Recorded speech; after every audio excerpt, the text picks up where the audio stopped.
I'm gonna put this on Okay. live on Instagram right now. Yay! Okay. So what have you been up to this week? I've been mainly working on my internship again at Make-A-Wish, so I've been pretty busy with that. Oh, cool. What do you do there? I'm a graphic designer there. Oh, nice. And you like the work that you do? Yeah, it's not as design based as I thought. It's more like resizing photos and technical stuff more than creative. But it's a good cause and it's something to do over the summer, so it's good. Do you get paid? No, I have to do an internship for school, so it's for school credit. Oh, okay.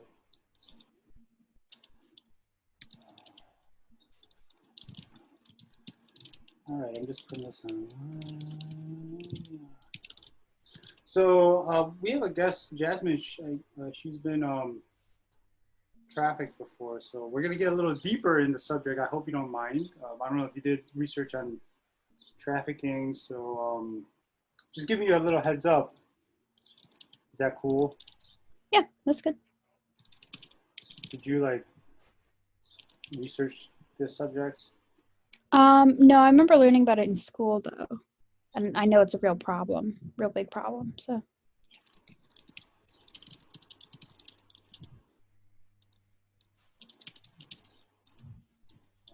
No.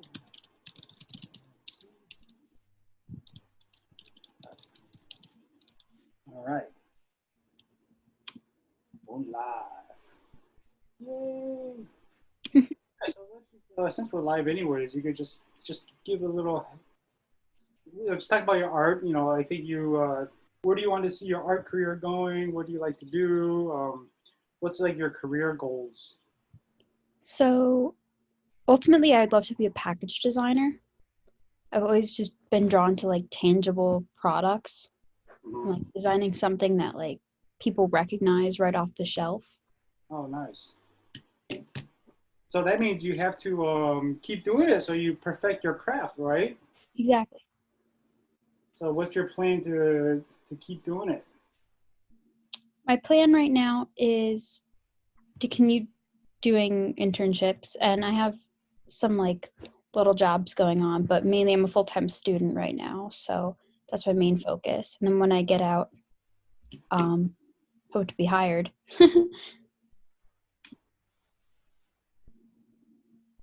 Kia Moore, who's that?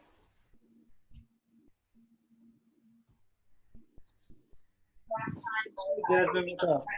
Hi, I had a little trouble logging on. No problem. Did you invite someone named Kia Moore? Yeah, I did. Okay. Okay. I was just making sure. She's not gonna talk though, right? Or she is? I don't think so. But I Oh, don't think she's coming on. She's not coming on. she's here. She's there? Yeah, she's here.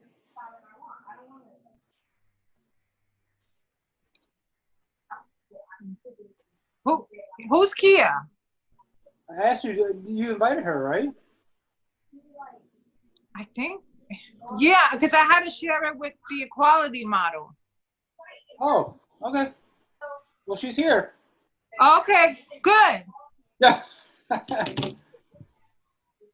Great.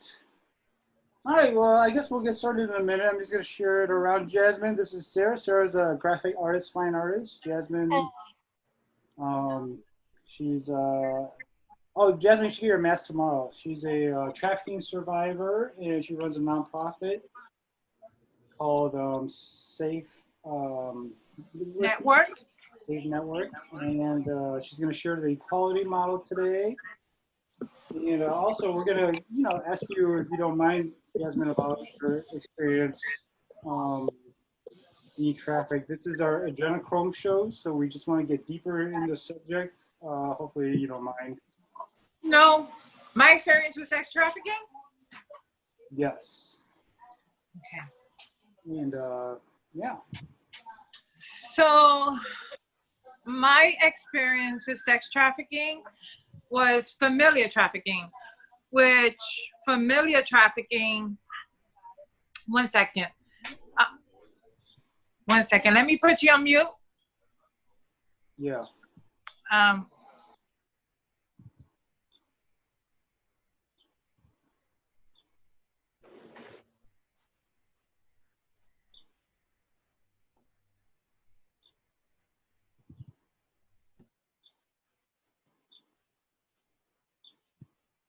All right.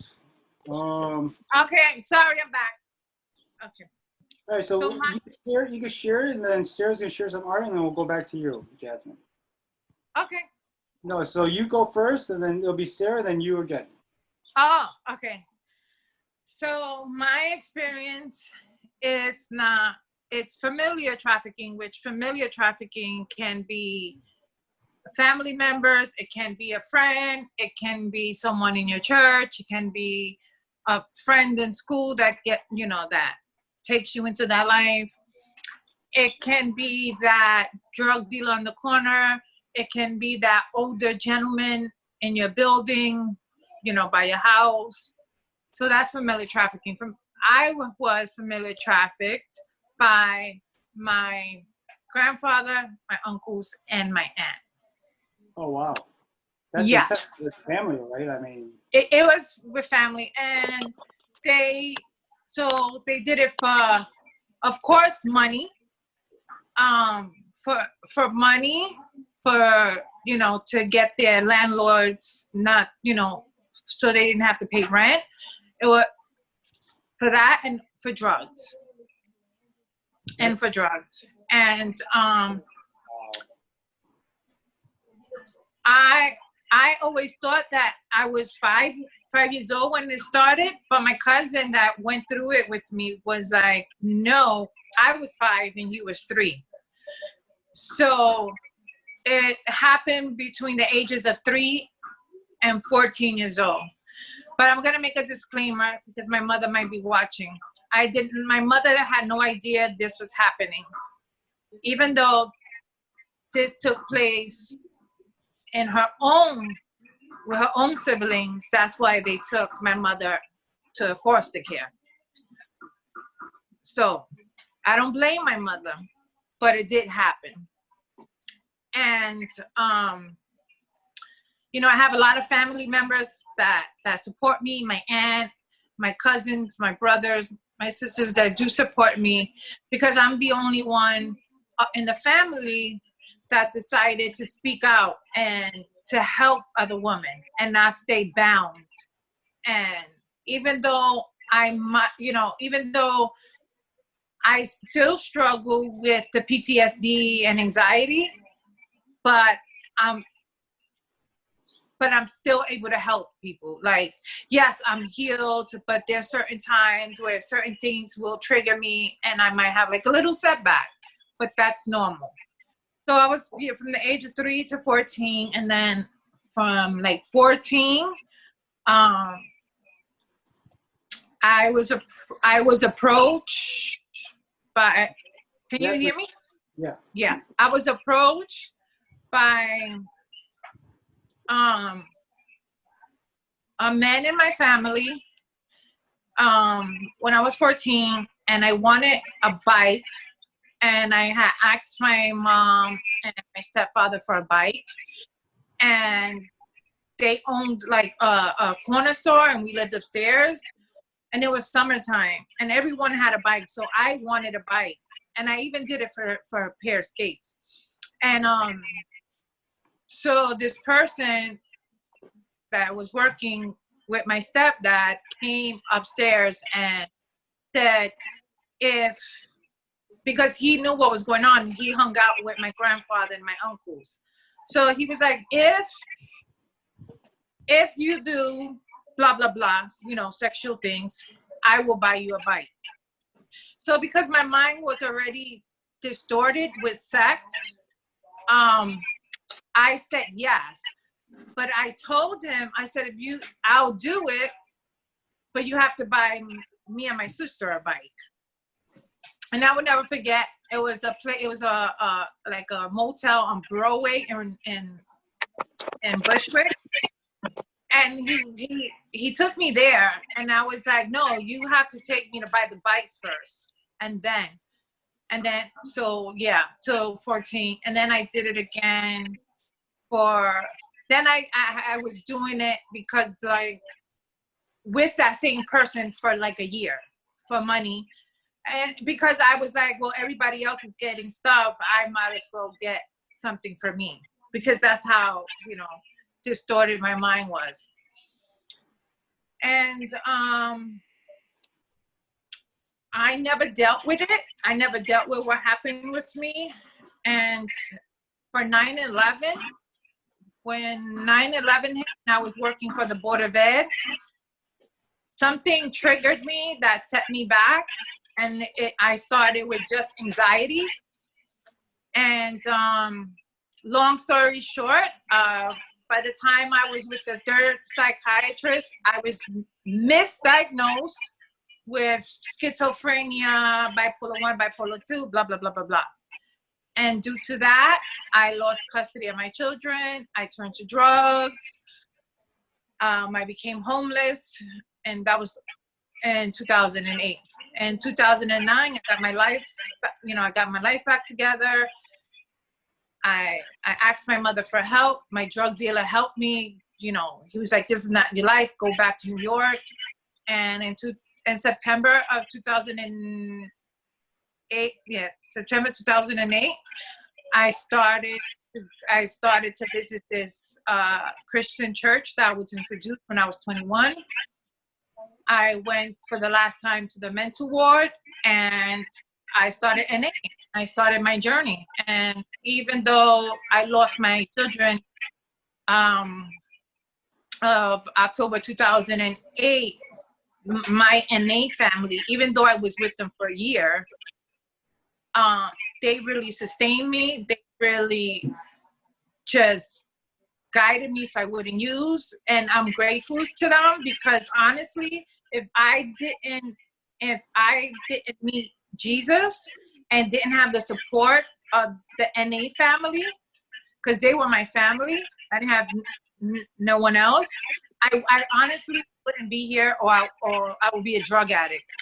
And they just, loved me and supported me and just made sure I didn't use. And that day that I lost custody, I wanted to use really bad, because that's the only love I really knew was my children. And they was like, Jasmine, you're not going to use, you're not going to use. And then for me, like, I used to be a cutter.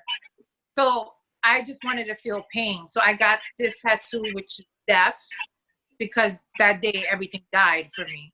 And God really had to work a lot in me after that.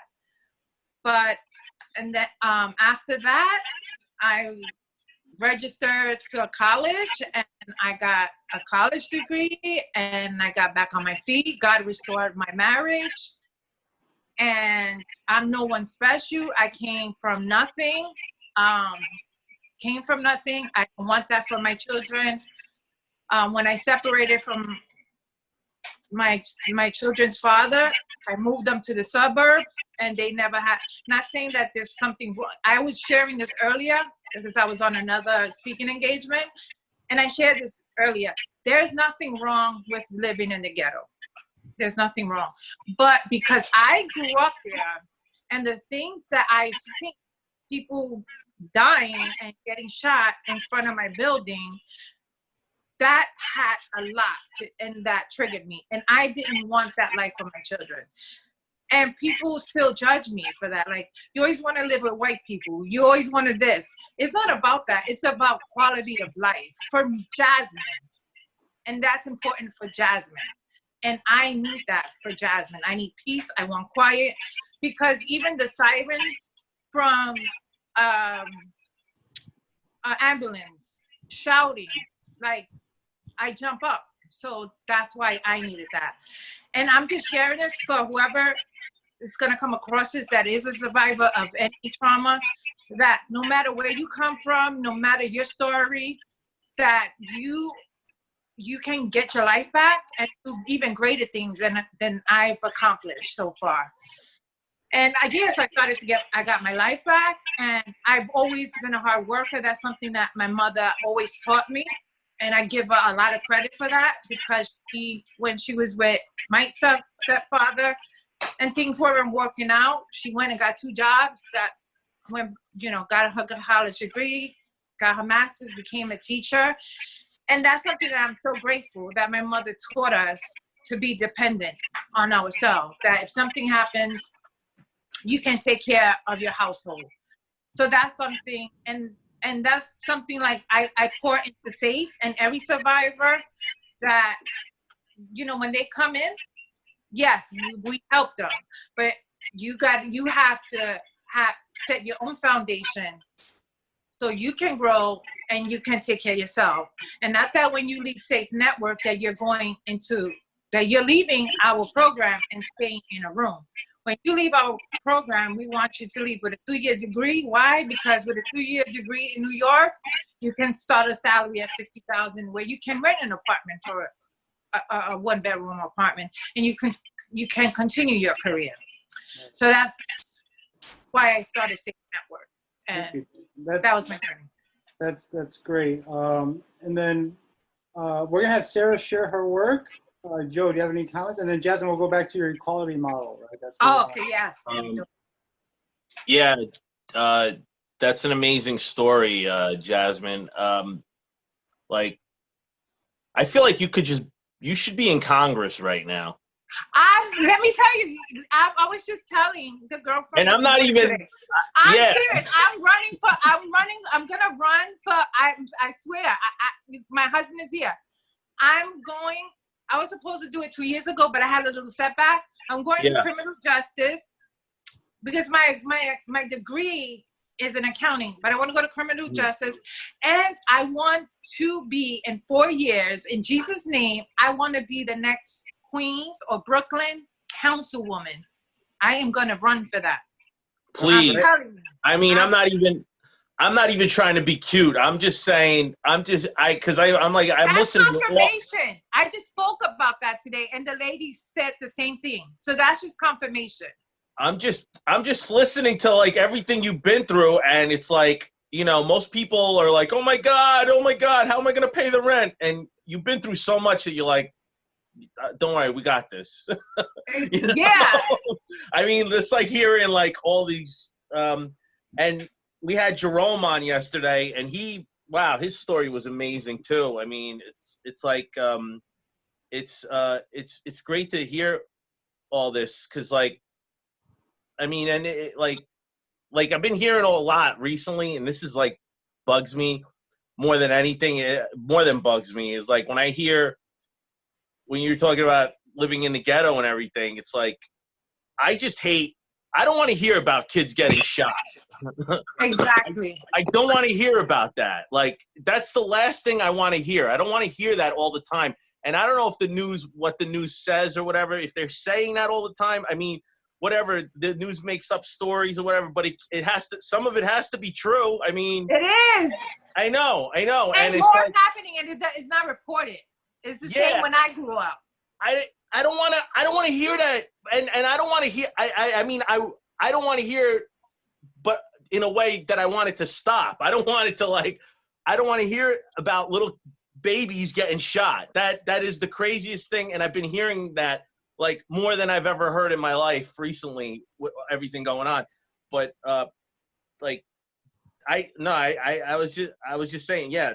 I mean, I'm glad I made that. I'm glad I got that intuitively, that you're running for I mean, that's one of my goals. But you have an amazing story, and we definitely need more people like you, because people need a place to come to. And I think that's the good thing now more than ever is there's more of there's more of this more people are forming to like where like it's okay for a kid if they've been through something there's a place where they could go to talk to someone, whereas years ago wasn't that it was a lot more difficult, like for people to come out and say if something has been happening to them.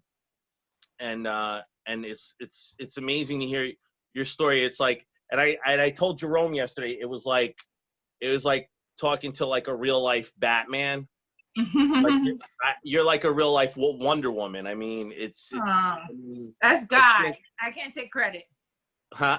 Yeah. I mean, but yeah, I mean, but you know, God can only meet you halfway. I think, you know.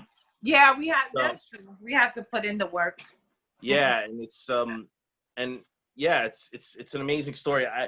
You know what? I don't know. Like, you've been on before, but I want to make sure we got info where, like, I want to just maybe we could just put out any info that is there like a website or something for you, like where there's, or do you have any specific information that you want to put out there, like? Yeah, I have him could put in my website. Yeah, the safe Network Inc. .com and .org. And then all of the social media is at Safe Network Inc. On Twitter, on Instagram, on Facebook. And a lot of people reach out to me through DMs, through Instagram, through my, I receive a lot of emails from survivors through my website. So yeah, anybody can. And you don't have to be a part of Safe Network to get help. Yeah. Like, that's something that if you just want a little guidance, I would meet anyone, with wisdom and meet at a public place and sit. And so, yeah. All right, Sarah, let's have Sarah go first. You. And then, because Jasmine's going to talk again. So Sarah, you want to share your work and about what you're doing? And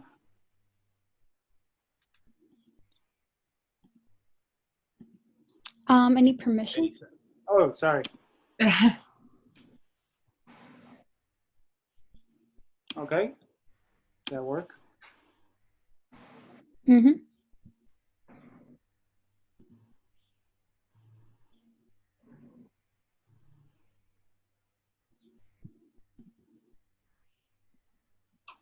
So I'm a graphic designer. I also do photography and fine art as well. So this is a digital illustration that I did of a hummingbird, which is my mother's favorite bird.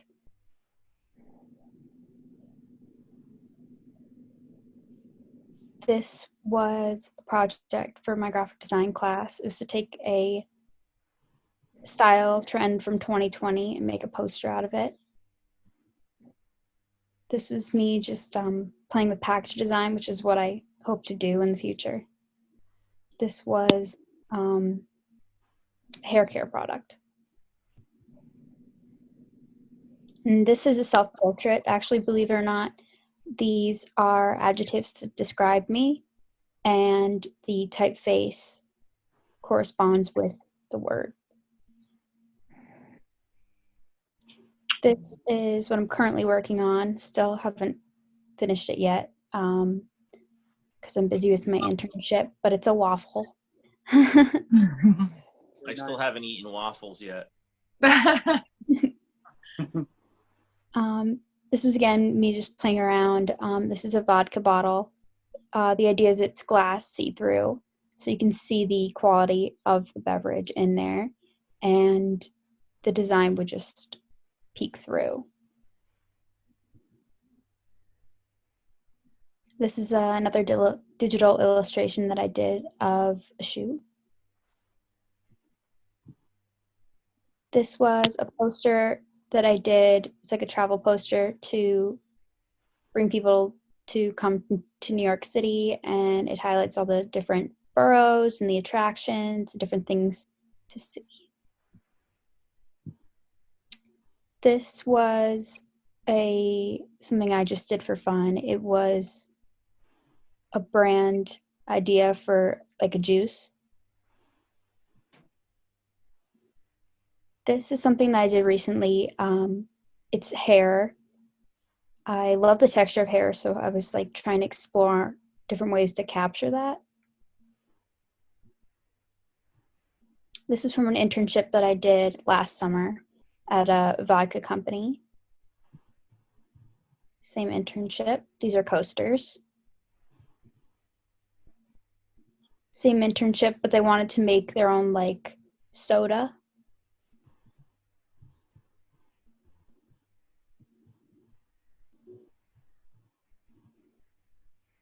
Oh, those are pretty. Thank you. Nice. These are like singular, like single serve bottles like restaurants would use. Can I order those? No, they didn't end up using them. This was more like they weren't looking for designs. This guy who owns the company is just trying to help like young artists. So he would give me projects and I would complete them. So these aren't currently being used, but it was something I did. That's They're like beautiful. prototypes, kind of. I'm sorry, what? They're like prototypes, or Yeah, they're like this is an oil painting. It's supposed to be inspired by Wayne Picasso, the artist.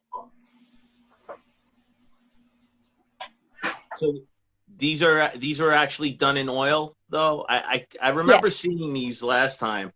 Yeah, these are So oil. you actually, wow.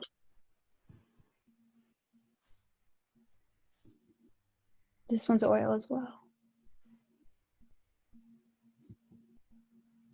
Now this is colored pencil, colored charcoal and white colored pencil, sorry, on gray paper. Yeah, this is good stuff, because like a lot of people out there, they think, oh yeah, I'll just do graphic design, but you need all these other skills still, like drawing and stuff, and you have to have like a sense of composition, because you're just gonna have lettering and stuff that goes all over the place, and if you don't have a sense of where to put stuff, just that alone, that's just one basic thing. So it's good that you have these actual, like a painting of a couple paintings in this drawing here. Thank you. Yeah. Yeah. My school, like they make sure that we take all these classes so we get a well-rounded sense of everything. Plus, it's good to see like artwork that's like just classically done outside the computer as well, and it's good. Yeah, it's like stuff like this I love looking at. Thank you. Yeah, this is great stuff. That looks like that's charcoal now? Yes. Yeah. Well, actually, this is charcoal. This is colored pencil. Oh, wow. Like black and white colored pencil. This is actually on blue paper. Pastel? No, it's just blue paper with I think did this one a while ago, so I'm trying to remember what it is. It's either colored pencil or graphite and colored pencil. I'm pretty sure it's graphite and colored pencil.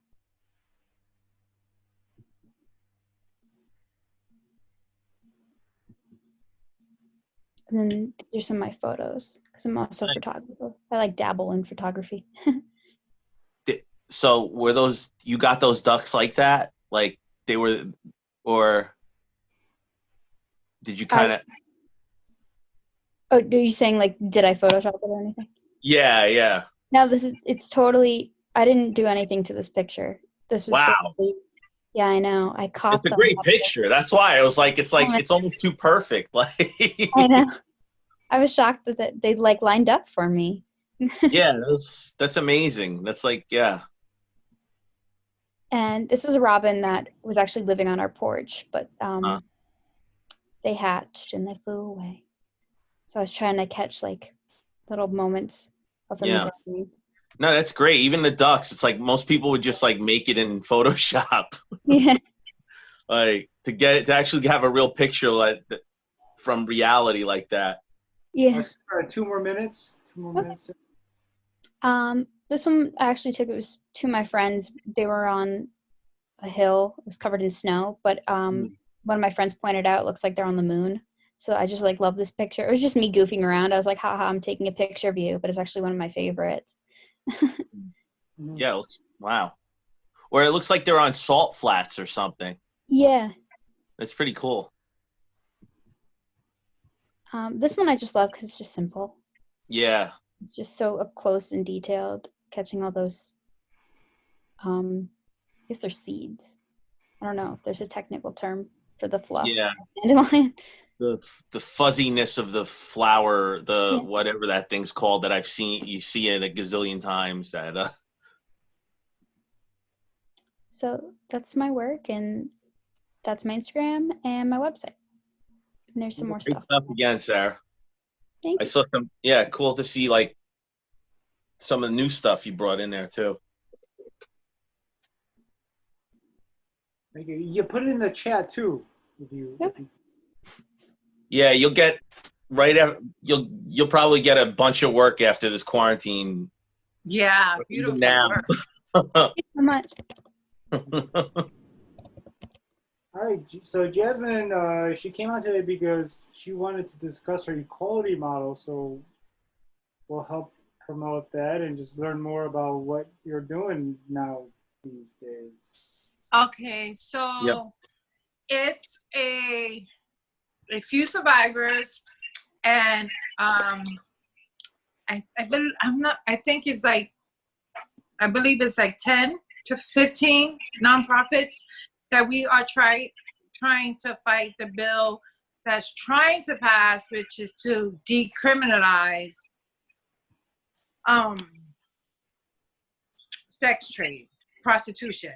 And we cannot allow that to happen, because if it becomes if they they win, that means that prostitution will be legal in New York City, brothels will be legal, and no one will be safe, because a 12-year-old that doesn't want to have sex and would try to report it, the pimp could deny it and say, no, she was prostituting. So that's why we started the equality model. So I'm going to read why we as survivors support the equality model. We support the equality model because it ensures that all people in prostitution are not criminalized, while keeping the penalties for pimps, traffickers, and sex buyers who ultimately feed the fuel to sex trade. The equality model calls for comprehensive, trauma-informed, specialized service for all people currently in prostitution.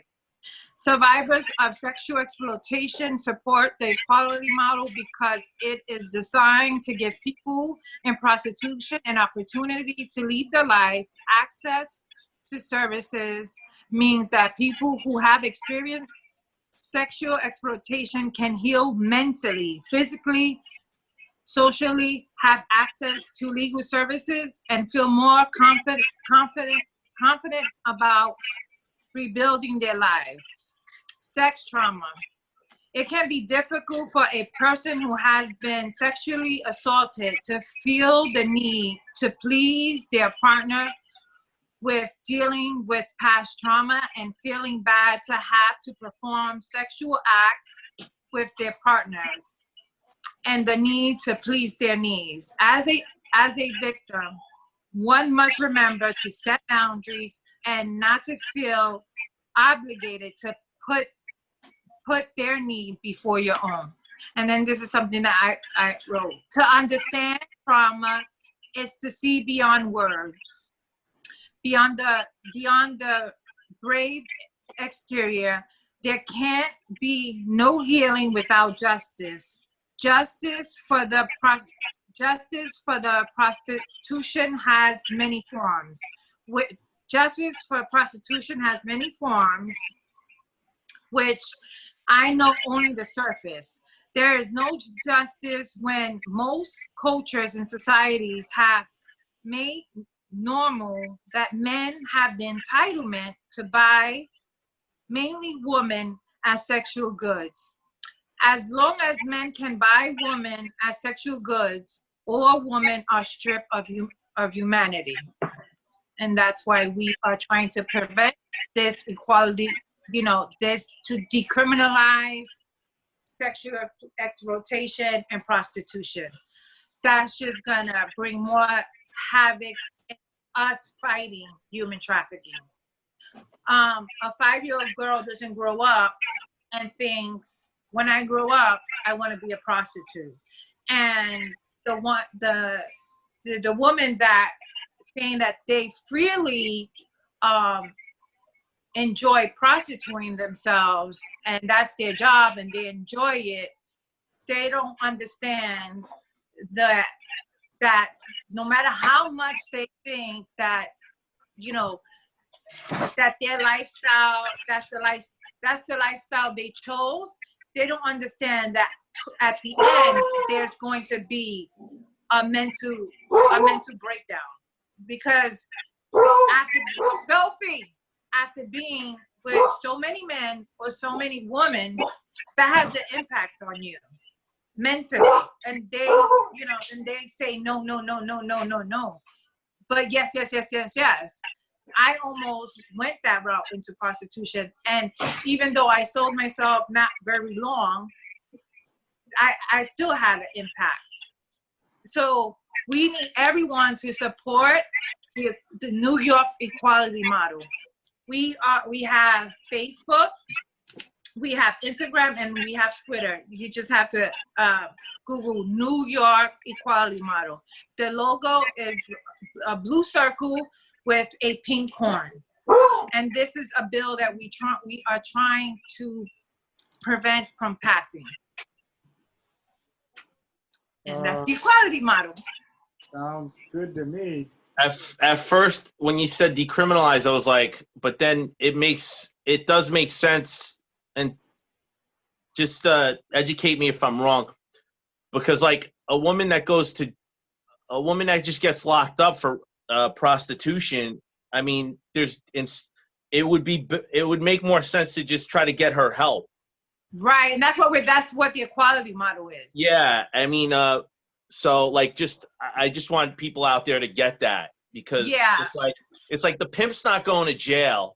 The pimp will go to jail. Huh? The pimp will go to jail. Yeah.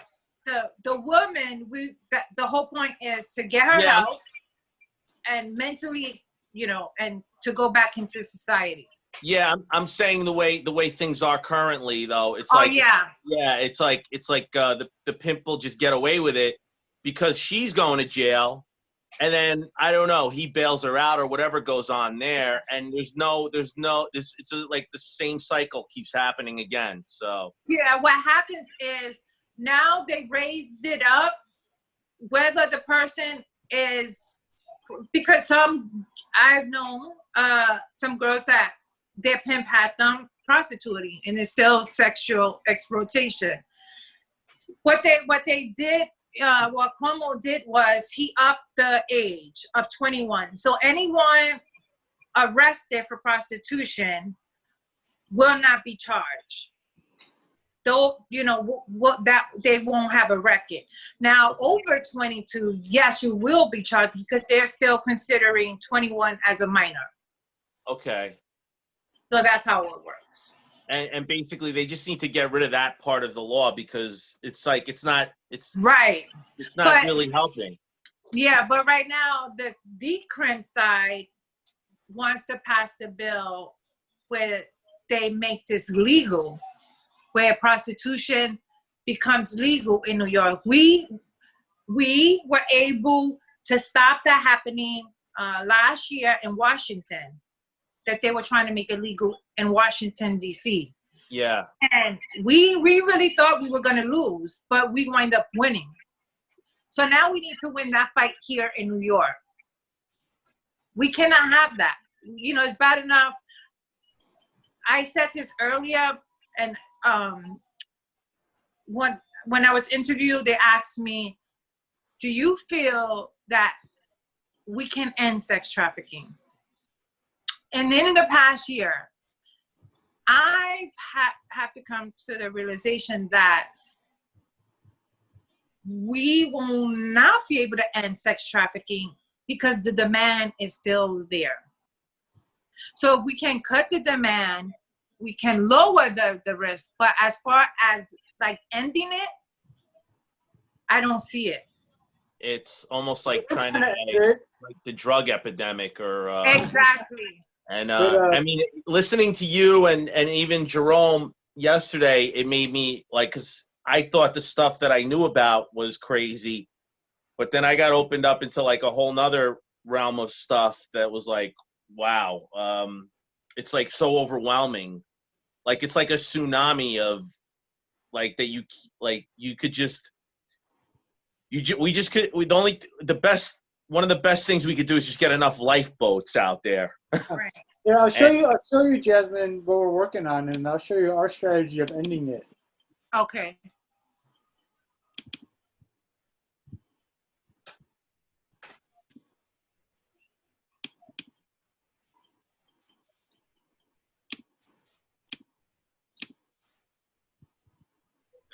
Everything's a conspiracy now. God, everything's a conspiracy. So, like, yeah, it's so easy. Whenever they don't want you to look at it realistically, or nobody wants you to go that way, they call it a conspiracy right away, and that's yeah, it does. But we're not conspiracies. First we believe Jesus died for our sins, was buried, was raised on the third day, and we help the homeless and we help the child trafficked. So this is just part of the cause. Yeah, I know. I'm surprised. I'm surprised they're not calling Jesus a conspiracy yet, because they're gonna do it, Tim. But the thing that you have to understand is Jesus is the most powerful force in the world. It's just that the modern church doesn't. I know. Maybe that's the reason why they're not messing with Jesus yet, because they know Jesus will just blow away. Yeah, Jesus will come out and be like, "Listen, you guys, conspiracy time's over," and he's just gonna Yeah. I don't know how Jesus operates. I don't think. I mean, I like in my head. Raiden style coming in there with the electricity and everything. I don't know. I'll be honest with you. That's what I'm banking on. I have to, because I'm so far down this rabbit hole already. So if I'm wrong, then I'm basically gonna get shot. Oh. No, Tim, don't worry. They're gonna go after because obviously whoever wrote about this, they're at the top of the list. Here you go. All right, ready? All right. All right, check out the highlighted thingy. I want to share this thing. Okay. This is Liz Croak. It comes from showing the drug use. Oh my God. Okay. Yeah, exactly. I was like, what is this adrenochrome thing? And then I'll stop sharing the screen for now. You know what? And I looked it up and I was like, oh, that's freaking crazy. Dude, you know what? It would explain a lot of weird behavior by.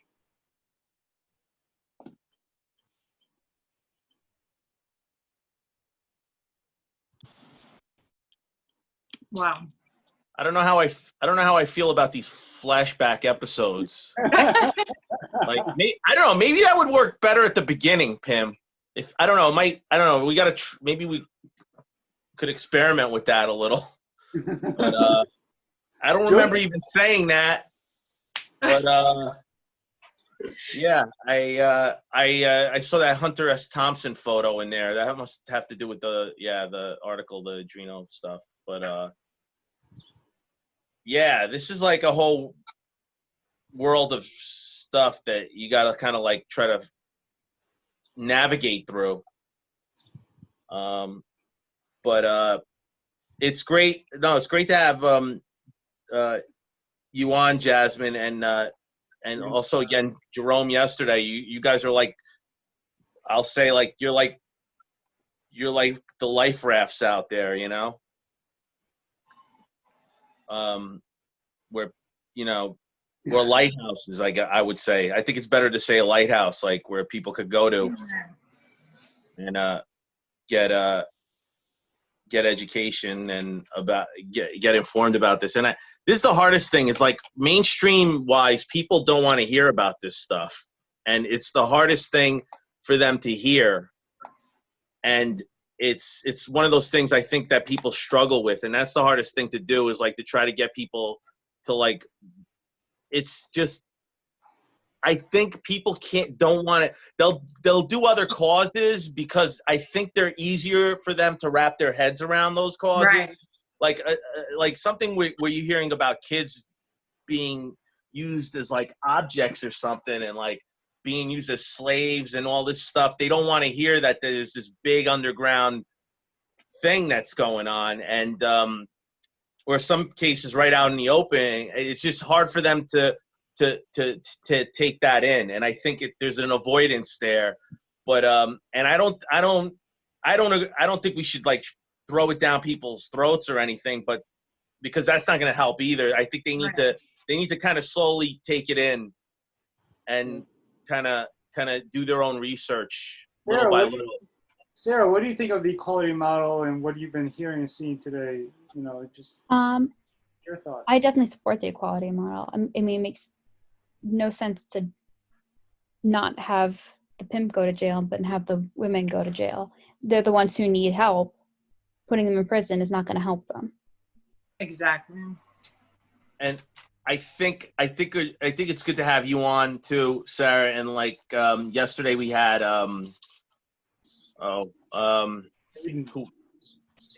Hayden. Yeah. I'm sorry. The caffeine's not working.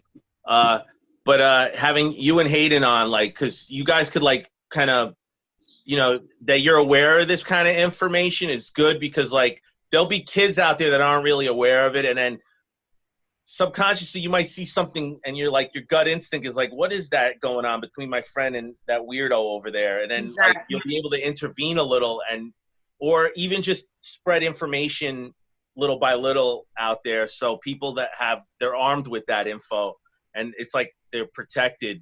Just the knowledge is enough in a lot of times, because there's a lot of people are naive a little bit, but it's not.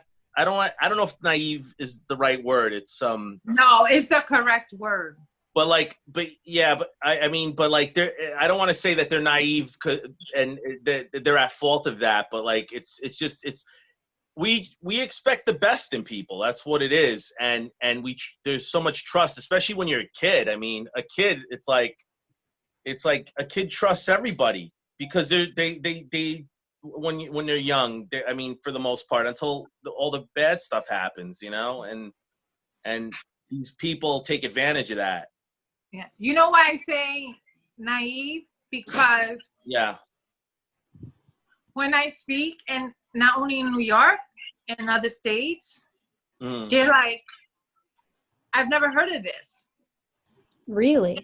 Yes. Yeah. And you can ask Sandra. We hear that doesn't happen in our community. That's a third world country issue. When it's happening in your community, it's happening in my community, it's happening everywhere.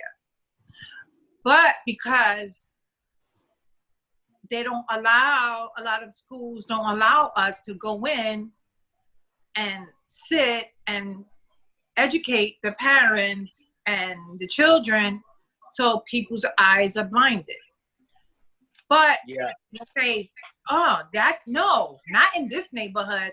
Yes, in this neighborhood, in your neighborhood. So you have to know your community. You have to be part of the community, help your community, know the signs, educate yourself. Because people think that is, you know, that I was taken and brought here, and it's not. So, you know, it's not nice, and it's kind of rude to say it's naive, but you know, people are so in their own bubble, and you know, there's so much going around. We just have to open our eyes and see what's really happening. Come on, if you see, even in the Hamptons, it happens all the time. Yeah. If you see a whole bunch of girls in and out, in and out, in and out, in and out, in and out, which a lot of them got caught. And the only reason they got caught was because it was a police officer that noticed. And the neighbors, like, that would be like, why are all these young girls coming in and out, coming in and out, coming in and out? So that's why I say that, because I get frustrated with that. Like, it doesn't happen here. It doesn't happen. You know, it's happening. I agree, and it's good that you're saying that, because it's so coming from you. It'll hit harder, and because like, especially when people hear your story too, because I mean, you can't deny the story that you have. Yeah. And it happened in Brooklyn, New York. Brooklyn, New York. Yeah, I mean, Your this story is definitely a very powerful thing. You should definitely keep sharing your story. You know. yeah, this is Your testimony. those things, and with that law being passed, and then it's like, and yesterday too, we were talking about there's a parent. I didn't even know about this. If you're a foster child in some states, they don't have to report you missing. And that's another law that Jerome was telling us about, that in not every state, but a lot of states, like at least almost half the states in the country, they don't have to report a foster child missing from a foster home. And to me, I was like blown away by that. That's insane. I mean, Let me tell you, child sex trafficking is so huge. It goes way bigger, like in governments. yeah. Like, a lot of, and people are just starting to notice that when some of these children are being fostered, they're being fostered so they can be sex trafficked. Yeah, I mean, I've already came just myself with 4 in New York. In New York. That's 4 too many. Wow. Exactly. Jasmine, you know, I probably would still believe, but after yesterday and getting more educated on this, it's like I'm not even surprised. It's because of all the stuff that I've heard and that's something that needs to be looked at, definitely. Yeah. A lot needs to be done. Yeah, it's so overwhelming. So much work. Yeah, it's very overwhelming, but it's like you know. Well, at least it's good job security. Yeah. I mean, we've been doing shows every day. You know, we've been doing shows. I think that the key to it is definitely educating parents and children all in the same, like, that's like the key to it, because it's like the symptom, curing the symptom, the disease, or like, you know, curing the disease versus the it's like it is like a virus, actually. Yeah, I was on an interview earlier at 2:00, and I was also, you know, I shared my story and I shared about the equality model, and they were asking me like, what can we do? And they're based in California, and I said, you know, not only myself but other organizations and survivors, we've been trying to do where that schools from kindergarten even to colleges be educated on sex trafficking, human trafficking, labor trafficking, and that there should hire a survivor, you know, just like you have a counselor. Yeah. And, you know, they should hire a survivor, you know, kindergarten, you know, Absolutely. middle school, you know, because the only reason is if you haven't been through what I've been through, I already am riddled with shame, right? And this is just when you first are coming out, or you can't take it, you need to share it with somebody. I'm not gonna go to somebody that hasn't been through it, because I'm looking at it like she's gonna judge me. Like, how can you let that happen to you? You're nasty. Yeah. You should be ashamed. Blah blah blah blah blah. Supposed to me going to someone who's been through it and is not gonna look at me through the eyes of judgment, or how could you have done that? When that person, when you go to a survivor, not only that we're gonna sympathize, but we are gonna understand, and we can walk with this person while that person goes through what she needs to go through in counseling. So we've been trying to do that in New York, and it, you know, and then the pandemic and just everything, but it's so hard. Like, it will prevent so much if there was to hire someone just for that. And you know how many girls would come out, and that's a way that we can end it. I think that's why you got to run for Congress. Definitely. I mean, these are like things that need to be said on a floor somewhere, you know, where I've shared it. I've met with congressmen, you know, in the city, and it's hard. Like, yeah, and then nothing happens. Nothing yeah, happens. it's It's I give you a lot of credit. I give you a lot of credit, and I think even people that want it, that are willing to hear a person's story, you're definitely right on the money with that. Like a person like that's non-judgmental about it, even it's still going to be a problem because they haven't been through it. They need to hear it from someone who's been through that stuff too. Exactly. I mean, the best thing people that haven't been through it can do is, at least I'm going to say, is at least hear the person out and really try to support them as best you can and get them the help that they need, because you might not be equipped enough depending on what trauma they suffered too. Yeah, and that's the key thing, and it's happened to me. That counselor can have the best intentions, but she can say something and we might receive it totally different, and that can set us back. So then it'll quiet us, it'll make us quiet for more years, because that happened to me while I was in junior high school when I tried to reach out.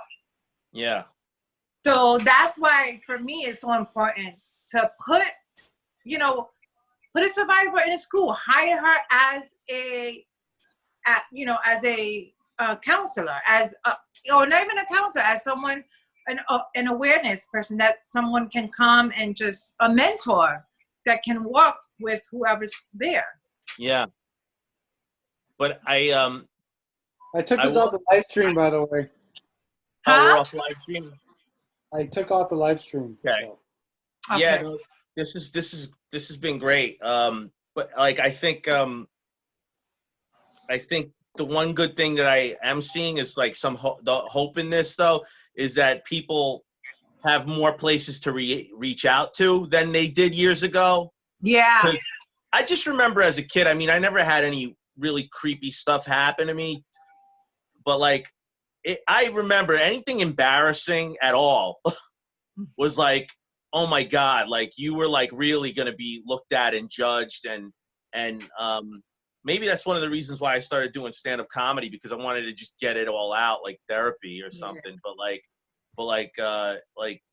It was very hard to, I mean, today it's hard, but like you go further back, it's so hard to talk about things that like today, I can only imagine how hard it is. At least we made it a little bit easier. That's the one light, and then it'll keep going forward. It'll be easier for people to get the help that they need. Right. Like and it's this is one of those causes that is like something that's really really like it is something that really you're going to be fighting for a long time, but the fight is worth it, definitely. Yeah.